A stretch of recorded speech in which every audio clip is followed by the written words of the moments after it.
mwumviriza ikiganiro Yesu n'inyishu, ikiganiro cy'urwaruka mutegurirwa n'ishyirahamwe Transworld Radio mu Burundi. Rwaruka, misore namwe nkumi, umviriza iki kiganiro muzokwibonera ko Yesu ari inyishu mu bibazo byanyu byose.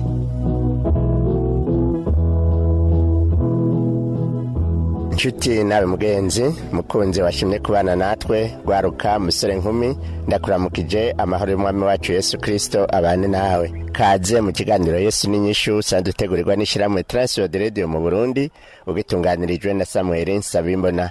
Uno munsi turi hano mu ntara ya Rumonge, turi ku iparuwasi ya Ndava, ni mu nshengero Anglikani, niho duhuriye n'abakristo bariko barashima Imana, baririmba batazira. Urwaruka rwahahuriye kugira ngo ruhimbaze igihe cyo kurangiza umwaka w'amashure, bahimbaza Imana yabazigamye. Turi kumwe n'umwe rero mu bakristo agomba kudushingira intaye yuko Yesu yamubereye inyishu. Nagomba ndamuramutse nje ndamusaba yidondore. Amahoro neza? Amahoro cyane.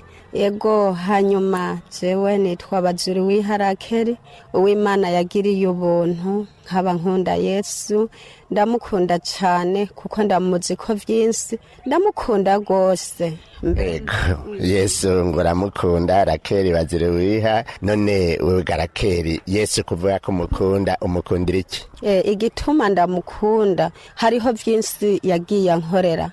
Mbere byoba vyiza ngomba mbere ntangure ndirimba karirimbo, ndakaririmba kubw'umunezero numva mu mutima kajanye n'ibikorwa Yesu yagiye ankorera. Irimba.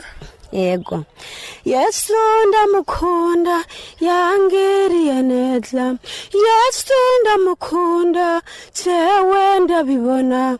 Yesu ndamukunda, Yesu n'umuvyeyi. Yesu ndamukunda.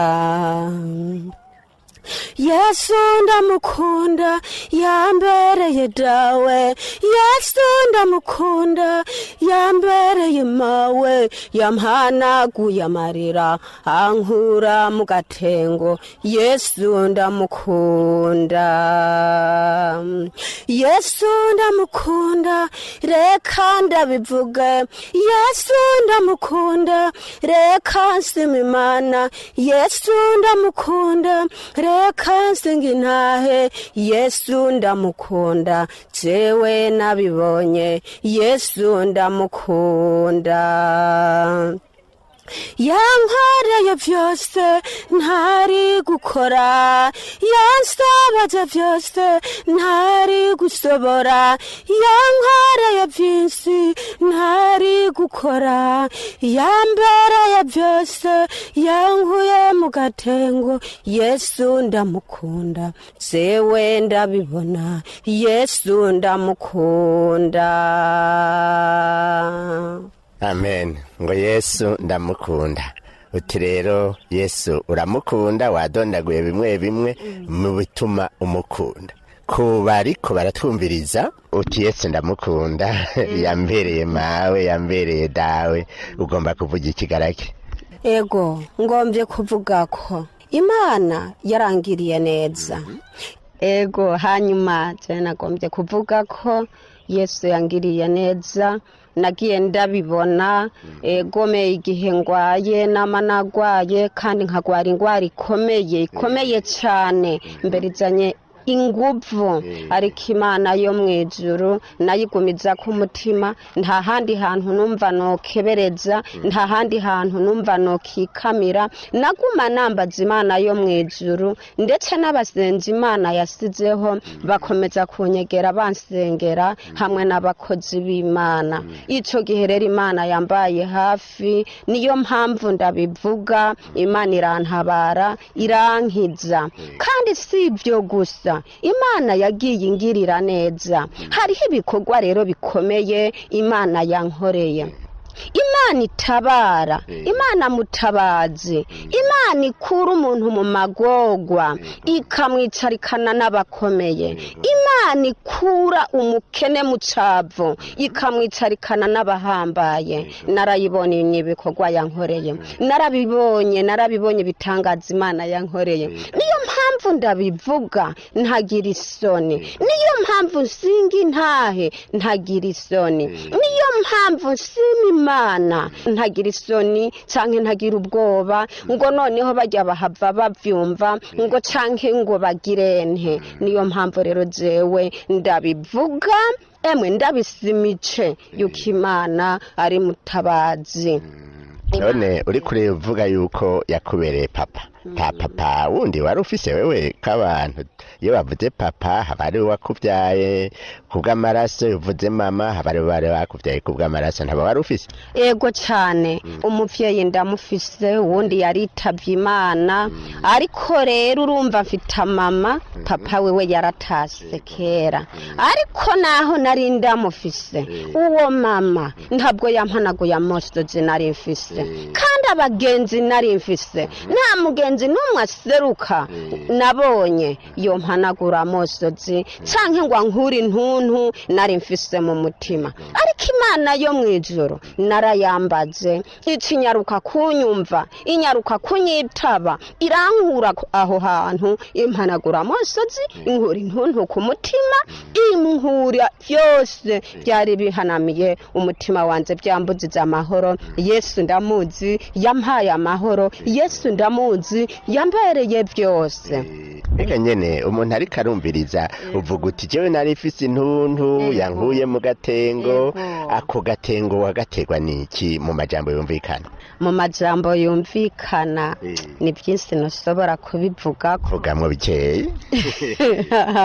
Oya ndiko ndabivuga uko Imana yamaze kubona ico nagambiriye kuvuga. Imana yamaze kubibona kandi nciteguye kugira nsima Imana yanze, kugira nsinga intahe yanze. Yoyo yamaze kubibona ibyo nagombye kuvuga, yabibonye, kandi nubu Yesu umwami wacu ariko arabona ico nagombye kuvuga. Kibwira bariko baratwumviriza rero ico kintu Imana yankoreye ntaco nari gushobora gukora, nta naho nari gushobora kubasa gukoza ko n'urutoki ngo gikunde, nta naho byari gukunda ko noyegera aho kiri ngo mbase ko hasikira, nta nukugira ngo noyababiza n'amaboko canke ngo ndiko ndakoza ko n'ugwara gwanze, ndicari gukunda kubwanze kubw'umubiri wanje. Ariko Imana yo mwijuru umushobora byose yarabinsoboreye, irabinsoboza, iranzikana ahantu ntasika, iranyicarika ahantu ntari bwicare, iramponyeza ahantu ntari bwahonyore. Imana yanze niyo mpamvu ndayivuga, bigora biguma vyoroha, niyo mpamvu singira intaho umwami wanje. Mbere novuga ko n'abariko baranyumviriza kuri iki kiganiro Yesu n'inyiso, nagomba ndababwire ko Imana yo mwijuru itabara, iratabara, iratabara. Reka mbere manje ndababwira, iratabara, Imana ni nziza, iratabara, Imana ni nziza, ntizoheba umuntu ayikorera ngo apfe rubi, ntizoheba umuntu ayikorera ngo apfe rubi. Imana yacu yo mwijuru iratabara, yamitabara umuruswa, yamitabara umugogwa, yamitabara uwihebuye. Nagomba rero mbwira bariko baranyumviriza, igihe boba basice mu magogwa, igihe boba basice mu maruswa, bareka gukubita irya nino mu mana z'abisi, ahubwo bambaza Imana yo mwijuru, basenga Imana. Imana iratabara, Imana ntizoreka gutabara uri karayitabaza. Nababwira yuko ndabasingira intahe kandi nsima Imana yuko Imana ariyo mutabazi wacu, kandi uwuyitabaza iramutabara. Napana rero kuvuga ngo yohava itabara uwiyicariye aho yidibamiye muri bya bindi by'isi, muri bwa busambanyi, muri rwa rusako ariko muri kwa kwirirwa bararoga abantu, muri kwa kwirirwa barakora ibyo bigombeye, muri bwa bwicanyi, wowe ntizomutabara kuko aba yidebamiye mu by'isi. Imana itabara uri kafukama ku mavi, Imana itabara uri karayambaza. Nico gituma no basingira intahe ndababwira yuko abariko baranyumviriza boshobora gusenga Imana yonyene nsa, yonyene yaremye isi n'ijuru n'ibiyuzuye n'abantu, natwe kaduha ubwenge. No basingira intahe rero yuko bosenga Imana. Iki rero wewe warasenze Imana mugabo nturatubwira neza aho Imana yagukuye mu biki. Imana rero yankuye muri ivyo byari bimpanamiye bimbabaze. Imana ica imbere inyisu, Imana yaranyisuye kandi n'ukuri bimeze neza. Imana yarambereye inyisu y'ibibazo byari bimpanamiye. Egome, Imana yaragutabaye mugabo hariho bimwe Imana yagutabaye abantu bifuza yuko ugira uti Imana yarantabaye nyene ni nk'ibi. Ego cyane. Hanyuma mukozi w'Imana, muntu w'Imana, Imana ibintu yantabaye ko yagiye intabara muri byinshi cyane, ndetse na Noweli yari hafi gusika. Hama rero mfatwa n'ibintu, ibyo bintu byaduze mu kuguru, biduze mu kuguru byagiye umenga byaradugagiza, n'ukuri numva bimbangamiye, bica bihereza n'ukundi kuguru. Muri uwo mwanya ataba nari naraye nsenze Imana, sinzi ukuntu byari kumera, sinzi yuko bwari guca ndiho, ariko Imana yo mu ijuru niyo yantabaye, kuko bisice inzu yaciye ihinda kujya kwa Nyamugigima. Mbere kiri kirahinda wamenya ni Nyamugigima nyene, mugabo bigeze guca niho naza numva bidugagiza, rero bihereza ukundi kuguru. Aho narasenze ndasenga nyene mu ntege nke ziwanzura umuntu avuye mu itiro, ariko rero muri izo ntege nke numve ntibimaze. Haheze umwanya narabyutse nca ndicara ndasenga Imana, ndambaza Imana yo mu ijuru. Narafashe umwanya ukomeye wo gusenga Imana, nagombye ndabivuga n'abariko baranyumva kugira ngo bumve ko Yesu atabara, atari kwa bakamenyi, atari hariya mu bapfumu abisi bamenyeye biruka. Nambaza Imana yanze yo mu ijuru, Imana rero irantabara. Uyo munsi buraca, bukeye bwakeye ntonekara mu maguru umengana ibisebe, ariko rero ntibyagarukiye aho. Mu nyuma byaciye biza bigize birabyuka mu maguru wamengana ujya mupfunda wa Tanganyika. Ariko rero abakozi b'Imana bakometse kunyegera baransengera, abasenzi baransengera, nukuri nkomeza gusenga. Ico gihe Noweli yari isigaje nk'indwi zingahe kugira ngo isike. Imana imba hafi, nkomeza gusenga, naragwiza imyanya yo kuza imbere y'Imana, sintinya kubivuga, ndagwiza imyanya yo kuza imbere y'Imana. Nukuri ndasenga Imana rero kugezaho hagezaho Imana yo mu ijuru intabara. Narara ntaryamye, nkarara ndasamba ntukuboko ntukuguru kubw'ivyo bitero. Imana rero irantabara, niyo mpamvu shima Imana kandi singira intaho umwami wanje. Agenda ankorera ibintu byinshi cyane, agenda ntabara. Ubu rero ndumva shima Imana kuko ubu ndaryama kare byampanga bikampanga, namwe murazi ibitero biri mu muntu, biri mu mubiri w'umuntu. Nukuri ndashima Imana yo mu ijuru ko Yesu yantabaye. N'ubundi yo bafise igitero cyananiranye gukira, nukuri yambaza Imana yo mu ijuru, yegera abakozi b'Imana, yegera abasenzi, atari muri bya byumba bigwiriye. Oya, nafate isenge rimwe n'imwe irimwe abasenzi, avuga ati aha hantu hari abasenzi, nuko bambaza Imana. Hama rero bamusengere azotabagwa. Kuva ku Noweli gushika ku kwezi ubona tugezemwo, jewe nari nkigwayo, ariko kandi sinareka gutonda ku rusengero, sinareka kuza kuririmba, kandi wagomba no gutazira nkazamwo, nkatazira umwami wanje, kandi numva kibozora. Kuko nzi ko ndi kumwe n'Imana isobora kuntabara.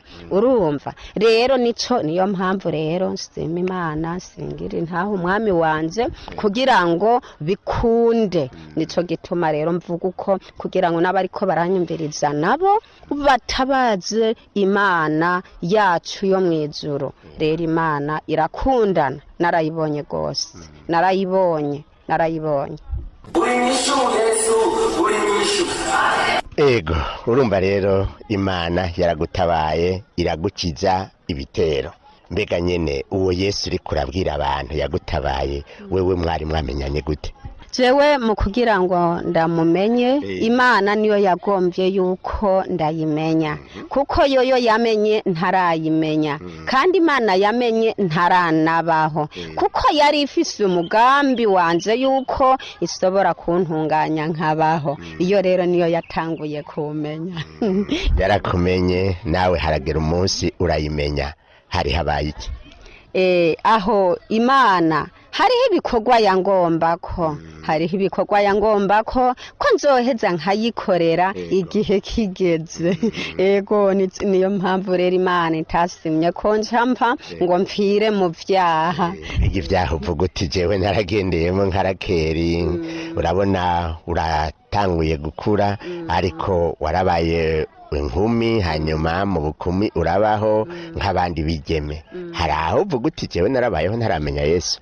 Ego cyane, narabayeho ntaramenya Yesu, kuko jewe igihe nari nkiri umwana, jewe naraza gusenga kandi ijambo ry'Imana nkaryumva, ariko ntabwo naritahura. Nticabuza ko mvayo nkakora ibyaha narabikora rero, nkakora ibyaha by'umunuko, nkakora ibyaha by'umuduhu, kandi nagiye kuja gusenga, kandi amajambo y'Imana ndayumva. Niyo mpamvu singira intaha abandi n'abariya bagitonda mu rusengero bakiri babasambanyi, bakiri muri ka kaboregwe, bakiri muri bya byaha by'umunuko, bo kwihana bakabiheba, hama bagakorera Imana yabo, kuko Imana yacu yo mu ijuru ifise ico yateguriye umuntu uwo ari we wese. Ntibazi ico yabarekeyeho ngo babe barabaho, ntaco bazi, ntaco batahura. Niyo mpamvu bakwiye kwihana, hama umwe wese amenye ico Imana yamusigarize, atahura ico Imana yatumye imuzigama akabarabaho, hama rero akora ivy'Imana igomba.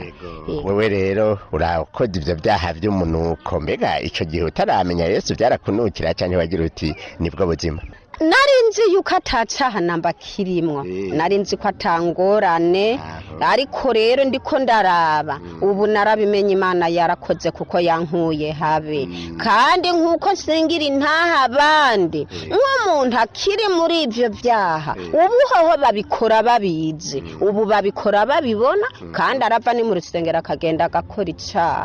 Nico gituma ndabasingira intahe ko bobiheba bakabivamwo, bakabiheba, hama baze baraga ubwami bwo mu ijuru, kuko ata muntu akora nk'ivyo azobona ubwiza bwo mu ijuru, kuko ijambo ry'Imana rirabitubwira. Kandi abakozi b'Imana ntako badakora batubwira ubutumwa, ariko twebwe abana b'abantu ntitwumva. Jewe mu kubaho kwanze naripfuze kumenya gusoma no kwandika, ariko ntavyo nzi na gatoya, ndipfuza kubimenya. Ariko Imana ingiriye ubuntu, amajambo y'Imana avugwa ndayumva yuko ata muntu akora ibyo azobona Imana, kandi atari ugukorera umuriro udahera atayindi mpera. Niyo mpamvu rero singira intaha abandi kugira ngo babivemwo, babihebe, bambaza Imana yo mu ijuru, kuko ufise ikibazo wese Imana izamwisura. Igihe kizogera atwenge, igihe kizogera uwarafise amarira yahanagugwe, igihe kizogera uwarahetse amaboko ahekerezwa ikibondo, hama bibaye vyiza n'abisi batangara. Ego, none umunsi wakira Yesu nk'umwami n'umukiza mu bugingo bwawe hari habaye iki? Cari kibaye mu kugira ngo nakire Yesu n'umukiza mu bugingo bwanje, ntangure no kurondera Imana. Jewe nabaye aho hantu, ndatangura, urabona mpfakaye, harageze igihe bandondera ari benshi, ndipfuza kugenda, nipfuza kugenda, mugabo ntazibidaciye mu nzira nziza.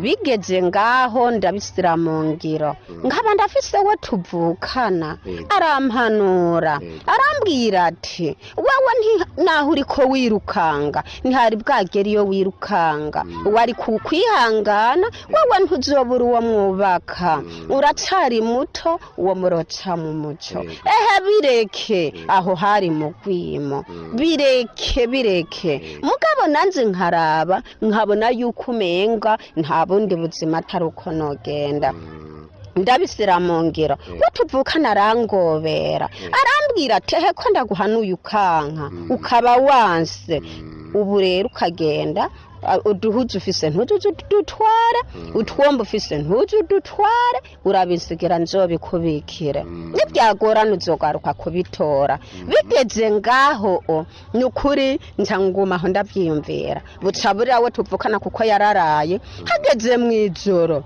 Imana iramugendera imugendeye iramubwira iti bwira uwo muvukana mubwire izi nzira zibiragira cemwo ahagarike ahebe kandi akabirengako azobona ibara bikigeze ngaho atarabwirwa ngo mubarire abireke asenge jewe wenyene ibisigaye nzobimukorera arabona n'ibindi byinshi Imana iramwereka ibindi byinshi kandi iramutuma n'ibindi byinshi bikomeye haragera hacambyura mw'ijoro kuko twari mu bantu tujyamye mu bantu ati byuka dusohoke hanze ndakubwire duca turasohoka hanze arambwira iby'Imana imweretse hoho rero yarabyibuka naze ni kubera bimwe ubona byibagiye atarambwira ati hagarika Imana imbwiye ngo ndakubarire ntugende ukagenda uzobona ibara ati none bireke guhera aho nyene muntu yanka guhanurwa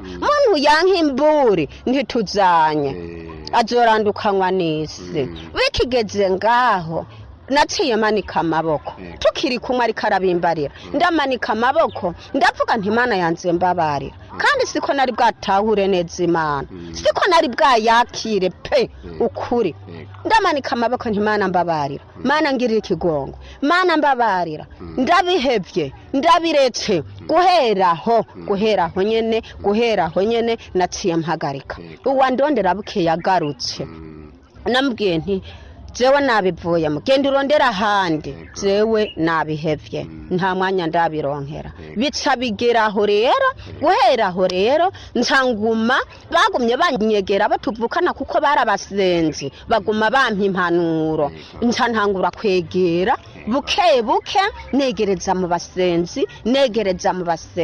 kuko Imana yamaze kumbwira ati wewe iby'iwawe biri imbere uwe wawe ari imbere uzomutunganirizwa ukundi bica bituma rero negera Imana niko kuyimenya rero niko kuyitahura rero yego umaze kuyitahura rero wiyumvise gute naranezerewe nahuye mu Mana umuntu atari mu Mana nahuye yarahombye cyane nahuye yarahombye rwose ari n'ubuhombe bunini cyane burya rero nasanze kandi hajya inyishu y'Imana hari igihe inyaruka ikaza yihuta hari n'igihe igateba mbere ikazogombeka nazosikira umuntu ari mu busaza canke yasaze mbere aza yahebuye ati noneho ntibigikunda ukazibona biragizene jewe rero kugera ubu nibereye mu Mana nimba uwo mugabo yoboneka nimba atoboneka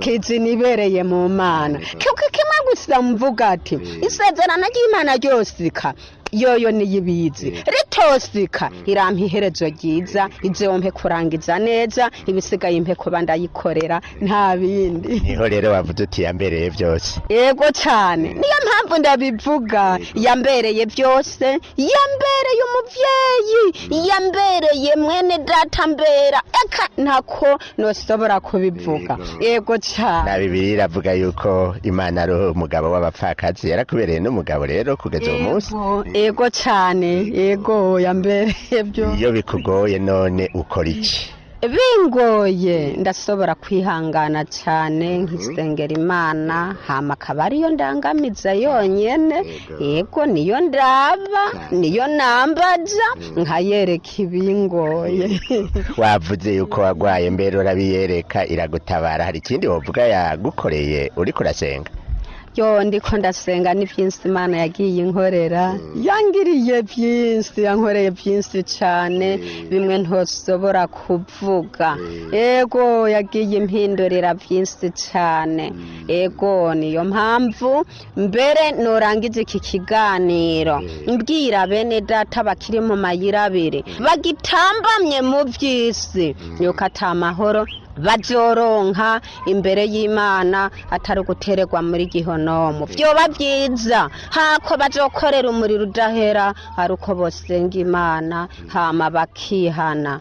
Reka mbere ndangize ntera akagakorasi imbere yawe imbere yawe imbere yawe imbere yawe hari inzira zibiri hitamo neza hitamo neza hitamo neza inzira ukwiye gucamo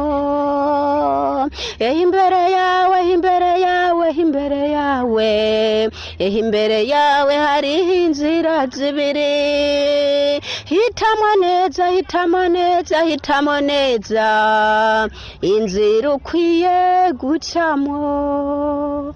uti imbere yawe hari inzira zibiri izo nzira ni izihe?